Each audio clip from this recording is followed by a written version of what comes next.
这是一台看似普通的冰箱，有人却看出了异常。有些东西放入冰箱并不能让痕迹消失，恰恰相反，藏进冰箱的东西总有一天会以意想不到的方式重回大众的视野。老给小姐姐们，欢迎来到白天刷不到晚上躲不掉系列。时间2017年4月17日，地点山东省威海市。在清晨的第一缕阳光尚未完全照亮大地的时刻，2017年4月17日早上7时许，威海市公安局环翠分局张村派出所突然接到了一则令人揪心的报案，一名老人疑似在家中遭遇了不幸。警情就是命令，时间就是生命。张村派出所立即响应，同时紧急联系了分局刑侦大队。一场与时间赛跑的侦查行动迅速拉开序幕。案发地点位于威海市环翠区一个偏远宁静的小山村。刑侦大队的民警们驱车疾驰，穿越蜿蜒的山路，终于抵达了现场。面对这突如其来的悲剧，他们迅速进入状态，对现场进行了严密的封锁与保护，确保任何有价值的线索不被遗漏。经过初步调查，警方确认这是一起性质恶劣的刑事案件。现场勘查工作随即紧锣密鼓地展开，法医、技术人员各司其职。受害人为一名60岁左右的女性，被发现时躺在卧室的冰冷地面上，身上仅着一件上衣，周围血迹斑斑，触目惊心。炕上的大量血迹和屋内被翻动的抽屉、柜子，无不在诉说着案发时的激烈与混乱。经过法医的详细检验，受害人的死因逐渐浮出水面，她是被锐器刺破心脏而死亡的。在受害人的手上，警方发现了被割裂的痕迹，这无疑是她在生前奋力抵抗时留下的。更令人痛心的是，死者的颈部和胸部各中一刀，尤其是胸部的那一刀，经法医解剖分析，被确认为致命伤。在调查中，警方了解到受害人的丈夫是附近山上的森林防火员。4月16日晚上8时许，受害人的丈夫前往山上值夜班，留下妻子一人在家。然而，这看似平常的一别，却成了他们夫妻间最后的永别。次日清晨，当第一缕阳光穿透薄雾，照亮山村时，受害人的丈夫结束了一夜的辛劳，满心期待着回到家中与妻子共度晨光。然而，当他满怀期待地推开门时，却遭遇了前所未有的阻碍，门被从内反锁，无法打开。一股不祥的预感瞬间涌上心头，他情急之下翻墙而入，眼前的景象让他如坠冰窖。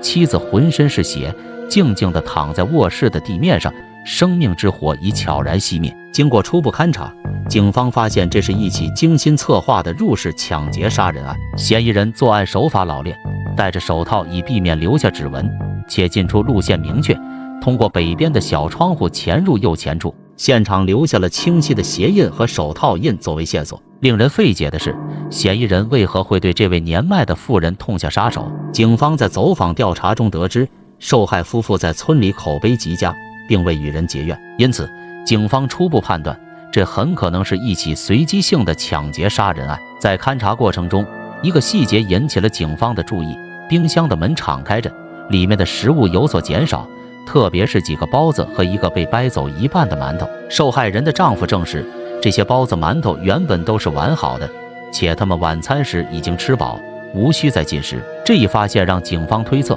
嫌疑人可能是在极度饥饿或走投无路的情况下，为了寻找食物和钱财而铤而走险。结合现场凌乱的翻动痕迹，警方进一步分析认为，嫌疑人很可能是个惯犯，擅长翻箱倒柜寻找财物。此时，受害人丈夫反映的一个情况引起了警方的密切关注。据他描述，家中当时存有约12000元现金，但案发后这些钱款不翼而飞，且他无法确定钱款的具体存放位置。鉴于工资发放时间与案发时间的高度接近，警方开始怀疑是否有人提前获知了工资发放的信息，从而精心策划了这起抢劫杀人案。为追踪线索，警方首先对知晓工资发放情况的人员进行了排查，但未发现明显异常。同时，针对村中2名游手好闲的年轻人进行了外部调查，但2人均有不在场证明，被排除嫌疑。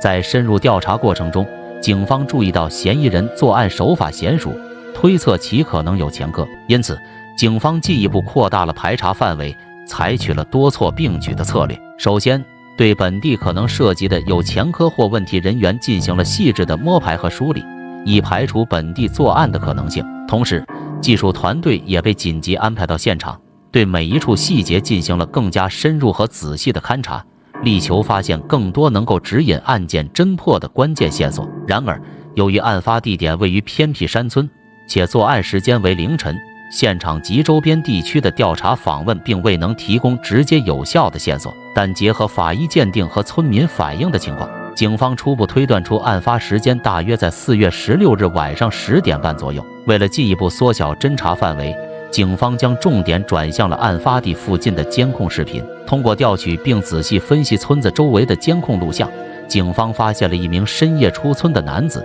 其出现的时间和位置均显得异常可疑。为了追踪这名男子的行踪，警方对晚上10点以后的监控进行了重点分析。这个时间段内，大部分村民已经休息，因此任何出入村子的人员都会显得格外引人注目。监控记录显示，当晚10点50分许，一名男子身着连帽衫，佩戴帽子并携带手提袋，自村口监控画面出现，向村外方向行走。该监控距离案发地点约100米。鉴于村庄偏僻且村民深夜外出少，该男子行为异常可疑。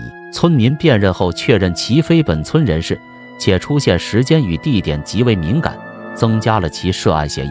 进一步调查显示，该男子于当晚7点52分左右进村，行为谨慎，四处张望，似在寻找目标，且腿部似有不便。入村时未戴帽子，手提空袋，而出村时则戴上连衣帽，袋子显重，表明携带了物品。男子在村中停留约3小时，恰为案发时间段，其行为变化显著，警方因此锁定其为重大嫌疑人。然而，男子离村后不久即从监控中消失，向西行至已有路灯处后转向南路消失。警方扩大搜索范围，次日凌晨2点40分，在另一监控中再次捕捉到其身影。此时已换装，但行走姿态与携带物品特征仍表明身份未辨。针对其消失后近4小时的空白期，警方前往现场勘查，发现一池塘与几近干涸的河道。由于雨水冲刷，现场痕迹模糊，但警方在小河边发现了一双灰色袜子，内藏烟头，推测为嫌疑人遗留。民警持续调取监控，追踪嫌疑人后续活动轨迹，发现其凌晨2点40分在线后，沿路向威海市区行进，期间有2小时监控盲区。近凌晨5时，嫌疑人再次现身，并与一名女子同行，举止亲密，引发警方注意。监控显示，两人边走边谈，最终至一早餐店。女子进店，嫌疑人外后，随后女子递物给嫌疑人，后者收下后稍作停留，便独自离去。警方迅速行动，找到该女子了解情况。女子称，当日清晨偶遇看似落魄的嫌疑人在公交站求助，出于善心给予其6元，并欲再给50元应急。业无零钱，女子带其至早餐店旁换钱后离去。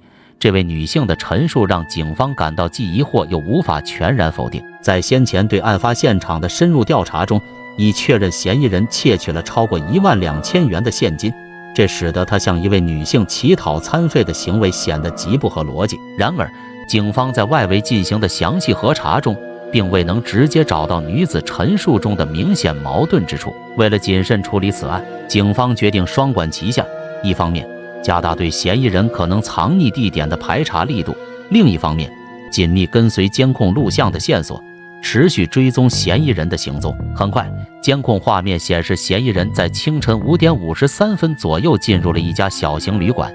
这一发现立即引起了警方的高度警觉。鉴于时间紧迫，警方迅速反应，一方面派遣人员前往旅馆核实嫌疑人是否仍在其中，同时保持对旅馆监控画面的实时监控，以防嫌疑人突然离开；另一方面，安排人员回放监控录像，确认嫌疑人的确切动向。当警方最终定位到嫌疑人进入旅馆的监控画面时，已是4月17日下午2点多。通过分析，警方判断嫌疑人可能因长时间未眠且持续行走而感到疲惫，选择在旅馆内休息。鉴于这一推测，警方立即驱车前往旅馆实施抓捕。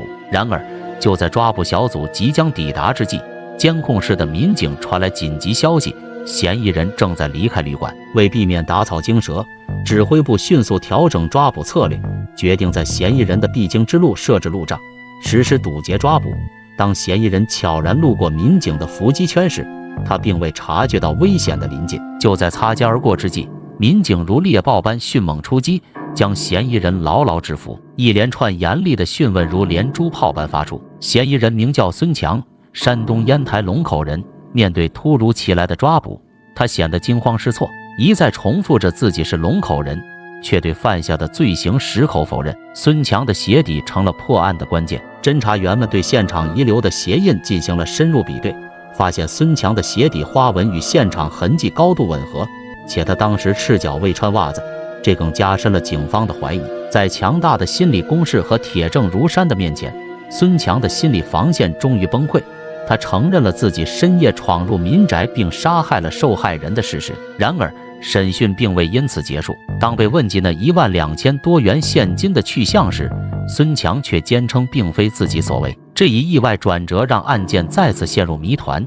难道还有其他嫌疑人？随着审讯的深入，孙强的个人经历也逐渐浮出水面。原来，他自幼在家中排行老二，上面有一个优秀的哥哥。16岁时，因学业无成而辍学在家，家庭条件的优越并未让他感到满足，反而与哥哥的差距让他深感自卑和压力。最终，在与家人的激烈争执后，他选择离家外出打工，却因找不到合适的工作而一步步走向歧途。孙强坦言，自己在社会上漂泊多年，始终未能稳定下来。每当囊中羞涩时，他便靠偷窃为生。这种生活状态不仅让他失去了自尊和尊严，更让他与家人渐行渐远。多年来，孙强的名字与盗窃二字紧密相连，他已先后9次因盗窃行为而受到法律的惩戒。然而，这并未能让他痛改前非，反而在犯罪的泥潭中越陷越深。案发前不久，他因盗窃罪被判刑6个月，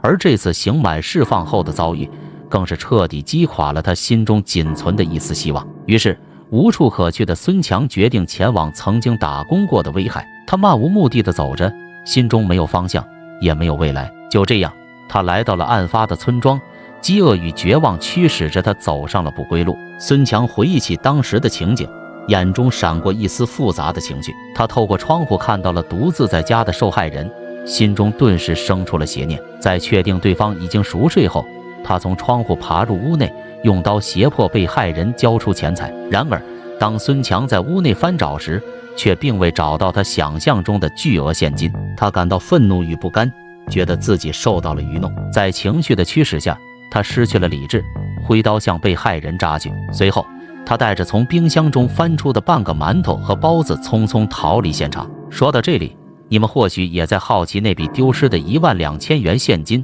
究竟在哪里？经过警方的仔细勘查与询问，最终在一个被忽视的地方找到了。原来，这笔钱被受害人丈夫藏在了包内的最底层，直到警方让他亲自翻找时，才得以重见天日。作案得手后，孙强并未立即逃离，而是在村子附近的池塘边停留了片刻，那里成为了监控画面中他首次消失的地方。他深知自己的罪行严重，害怕被警方追踪，于是将沾满血迹的衣物和作案工具匆匆丢弃于池塘之中，试图掩盖罪证。甚至他还巧妙地将烟头藏在袜子里，扔进河道，企图抹去自己留下的痕迹。然而天网恢恢，疏而不漏，警方通过细致入微的侦查，最终不仅从河道中发现了孙强丢弃的烟头和袜子，还通过打捞作业，在水库里找到了他丢弃的衣物，为案件的侦破提供了关键线索。凌晨5点，孙强逃至威海市环翠区，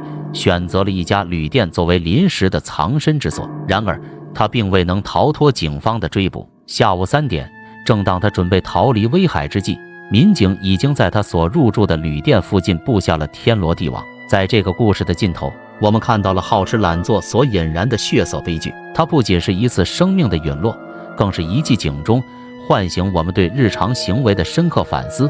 我们每个人都站在生活的十字路口，面对着诱惑与懒惰的挑战。但请记住，每一次的放纵与懈怠，都可能成为未来不幸的伏笔。让我们从今天起，重新审视自己的生活方式。愿这血色的教训，成为我们前行的灯塔，指引我们走向更加光明的未来。